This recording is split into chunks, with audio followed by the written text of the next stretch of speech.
What's up, you bozos? Welcome back to Office Hours with the Professor, the show that is proudly irrelevant. So, a few months ago, I had the distinct honor of giving a conference talk at the Economic University of Katowice here in Poland. One of my students is an economics professor, and not just the professor, but a real professor that with a capital P, the kind that I aspire to be someday. So it was a real honor when she invited me to give a conference talk at her university, and I was very happy to do so. It was all about business in culture, culture in business, and in a pinch, they needed an extra speaker, so I came up with a just a presentation on cross-cultural language teaching, and I would like to share it with all of my friends here on YouTube today. And so here we are, back by unpopular demand.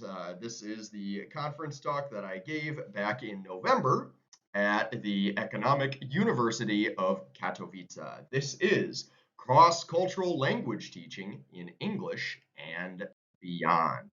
So let's take a look at what we'll be learning today. Excuse me.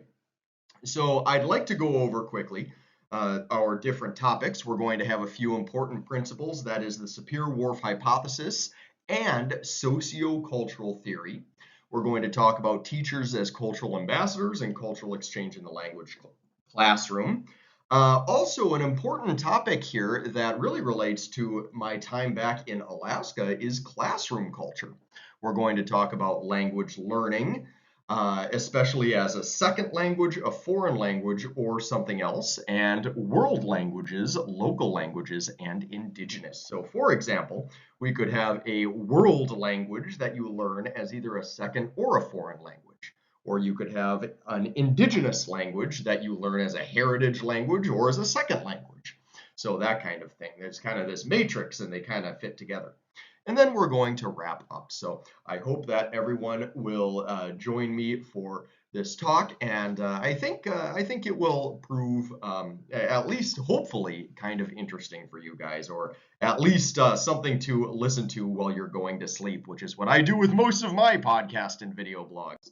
So anyway, or rather the ones I watch. So anyway, let's take a look at a couple of important principles. The first one is the Sapir-Whorf hypothesis, which is kind of one of those linguistics 101 things that we learn about. And it's the idea that language is inseparably linked to culture, behavior, and thought. And this is just one of those things that you hear about in your linguistics 101 class, and then you kind of shelve it and then come back to it in graduate school, right?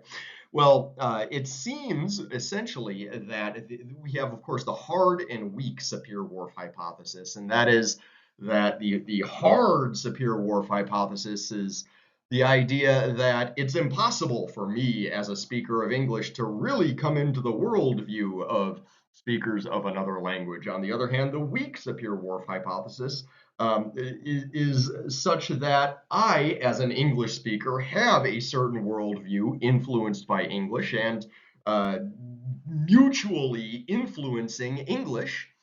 But that's not to say that I can't be taught other linguistic cultural worldviews. And of course, the classic example of the Sapir-Whorf hypothesis is color words.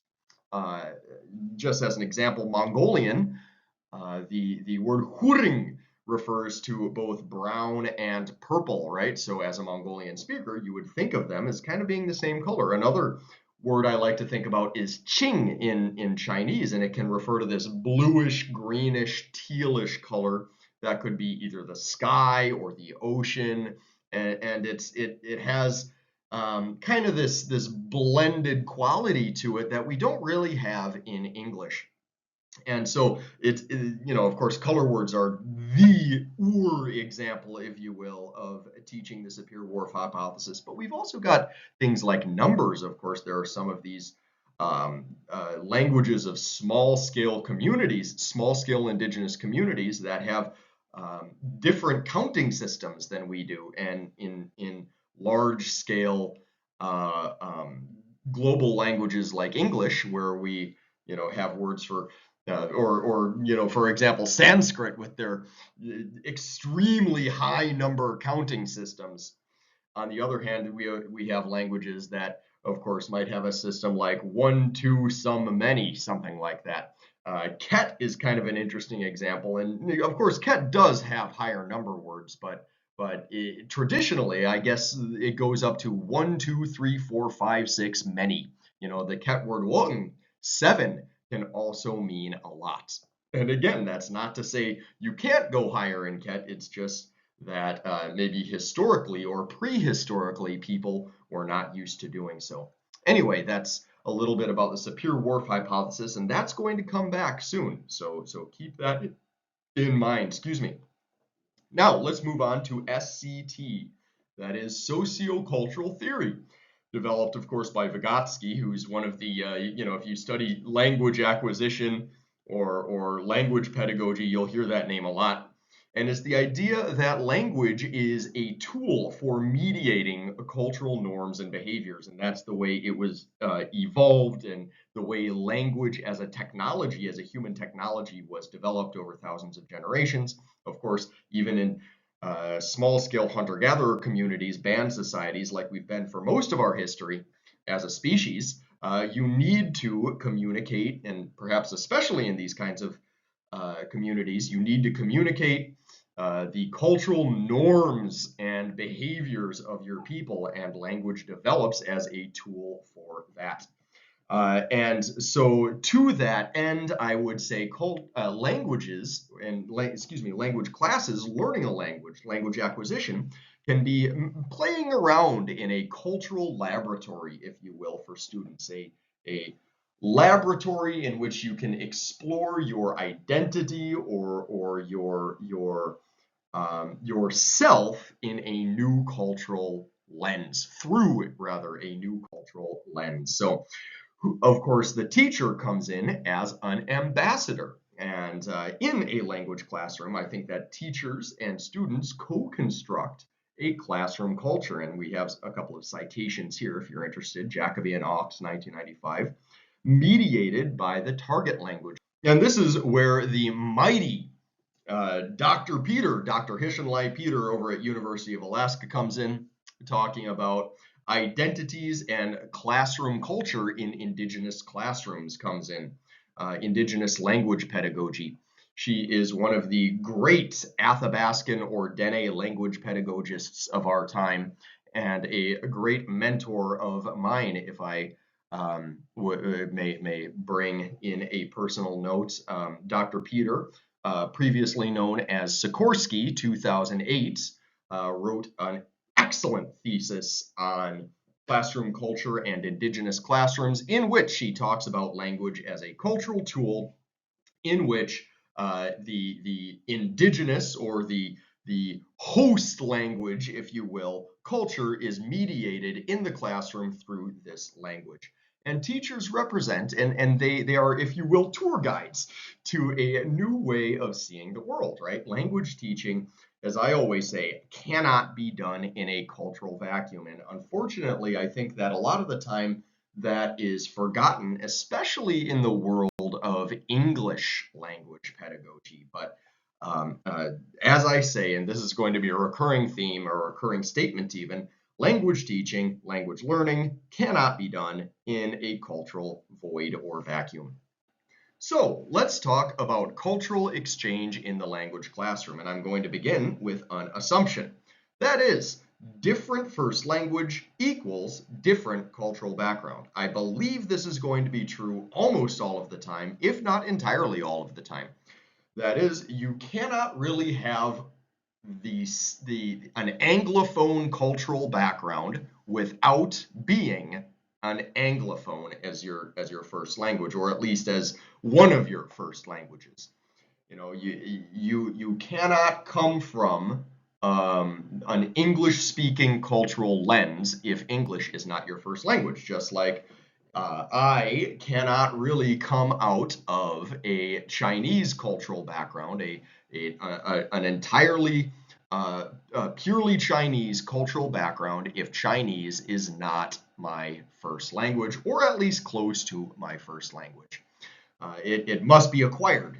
Culture and language together must be acquired. And language cannot truly be acquired without a degree of cultural competency, and vice versa. I'm not really going to learn much about Chinese culture if I don't learn at least a little Chinese.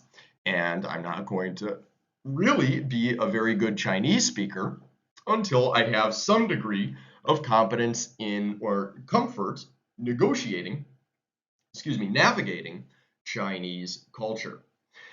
So, language learning in that sense is not only a linguistic endeavor, but an anthropological endeavor. You are a pith helmeted anthropologist, if you will, observing and becoming a part of a different cultural milieu.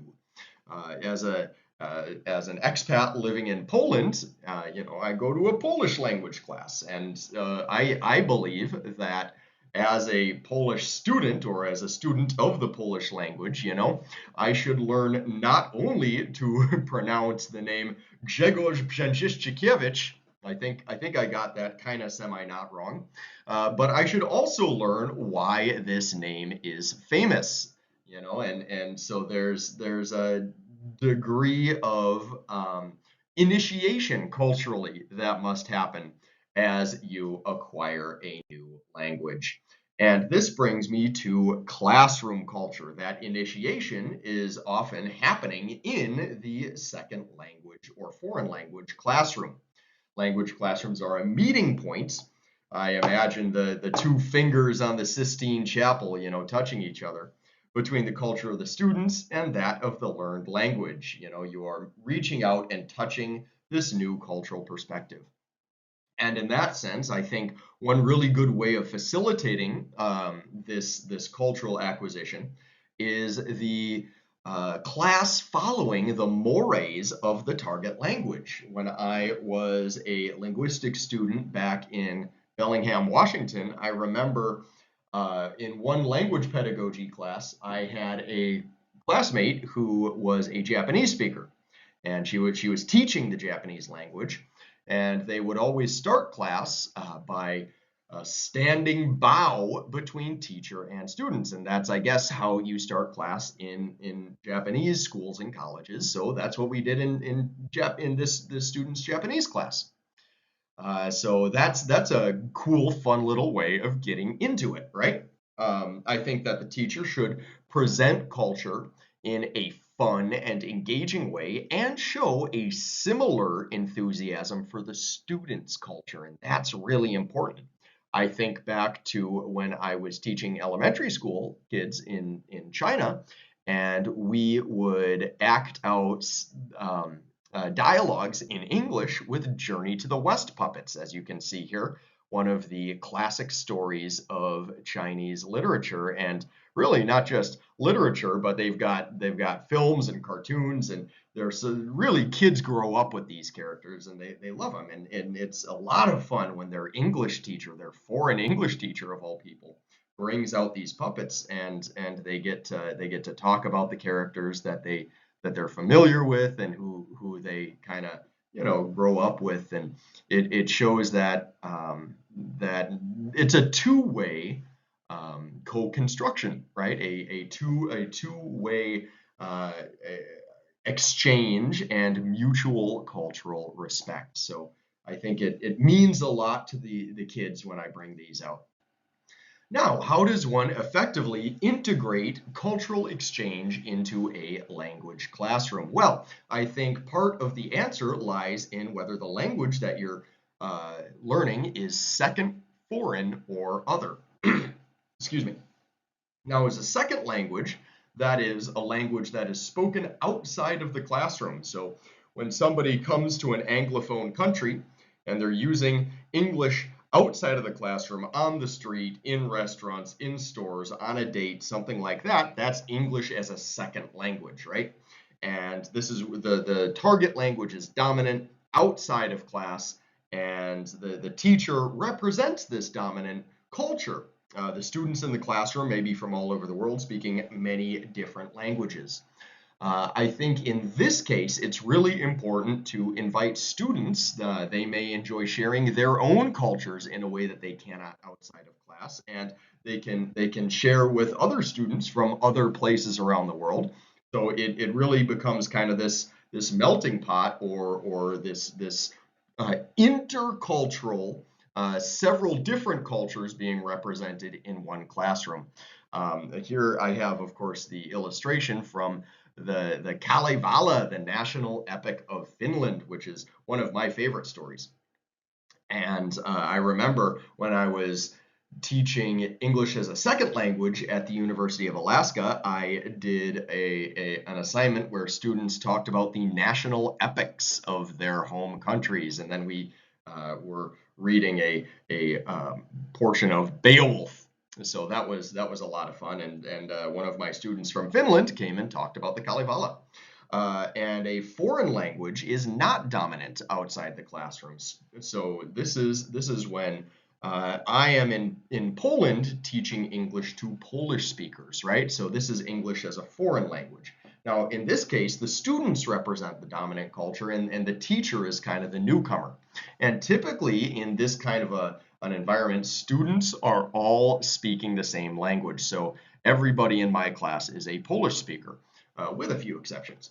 And in this case, the students may enjoy having a common cultural touchstone that they can introduce to the teacher. So, for example, when I was back in China, I was very much enjoying reading the novel Romance of the Three Kingdoms. So I had my students tell me about their favorite characters and apply personality adjectives to them and things like that, and I learned a lot too. So that's great. Other things to consider, other forms of language that aren't really either second or foreign. We can have a heritage language, which is people, your family historically spoke this language, but you personally do not. You could have an indigenous language, which is the local aboriginal, if you will, culture of wherever you are. If I go to Hawaii, I hope to learn Hawaiian, just as I worked with Gwich'in in Alaska. You could also have a classical or liturgical language. So each of these bring different considerations in terms of developing a classroom culture, but I think it is equally important in all of them. Even if you're learning Latin, you can bring in cool stuff about ancient Rome, for example. Okay, so moving on, our next consideration for cultural exchange is going to be, is this a world language, a local language, or an indigenous language? And this really has a lot to do with students' motivations, for example, for learning the language. Let's talk first about world languages. So these are the big ones with many millions of speakers. Consider English, Spanish, or Arabic. And I think with world languages, there is a strong temptation for both teachers and students to learn these in a cultural vacuum, okay? Especially if, like English, the language is not really considered culturally exotic. It's not considered this spicy, fun thing that you learn to develop cultural competence. No, you don't. A lot of people aren't doing that. They're just learning it for purely pragmatic reasons. You're learning to, for example, get a job in IT, or you're learning English to give presentations in some corporate boardroom that could be as well as Dubai, as in Calcutta, as in Shanghai, as in Seattle, right? So it could be the same room in any of those cities. So I think that's why a lot of people learn English, and of course the temptation then is to try to apply it as culturally void and as culturally neutral as possible. And I think that really is detrimental to language acquisition. And it's something for the teacher to think about. The students may really have no personal or cultural interest in this language. They're just learning for purely practical reasons. And I think that's what leads to, for example, the famously weird sounding English that comes from Chinese speakers who learned from other Chinese speakers who learned from other Chinese speakers. English that is, going back a century or longer. You know, it's people learning English in an entirely different cultural context with absolutely no anglophone cultural input, and the result is you're able to use it, but it sounds a little bit weird, and it comes off as a little bit strange or unnatural, if you will, to first language speakers. The next, so anyway, that's the consequence of trying to learn English in a cultural void, or any other language for that matter. The next step is a local language, and this is, for example, Mongolian, Polish, or Italian. These are the languages that are widely used in everyday context, but in one specific part of the world. And here we have a map of the Polish-speaking world. Now, these are often taught to students with an express interest in the culture, right? So if you're going to be studying Polish at a university in the US, you probably have some degree of interest in Polish culture. You're not learning for purely pragmatic reasons. You could be learning for purely pragmatic reasons if, like me, you are an expat living in Poland. Now, in my case, of course, I'm interested in Polish culture. I love learning about it. But you do need Polish to be able to go to the store, go to the restaurants, and go to church on dates, things like that. So there is certainly a strong everyday pragmatic element. You have to be able to do the things in Polish that you do in every other country. Now let's talk about our third one, which is indigenous languages. These are languages taught for the purpose of linguistic and cultural maintenance or preservation. You're trying to revitalize a language. Many of these languages are endangered, some critically so. Some even more abundant. Ket is probably by this point down to less than 20 speakers, fluent native speakers in the world. And I'm having to really come to terms with the fact that I'll probably never get the distinct honor, at least on this side of eternity, in interacting in Ket with a Ket speaker, which is kind of too bad. So these are then, and Gwich'in is a little bit better. It's got about maybe 400 speakers, including highly proficient second language speakers. And fortunately, you know, you're able to use that a little bit, but it's really not something you use in the grocery store, is it? Maybe some of the bigger ones like Navajo or Guarani, but it's for the most part not really something you learn for work or as an immigrant, something like that. They're to people, it's often to people who have an express interest in that culture. Maybe they belong to it as their cultural heritage, something like that.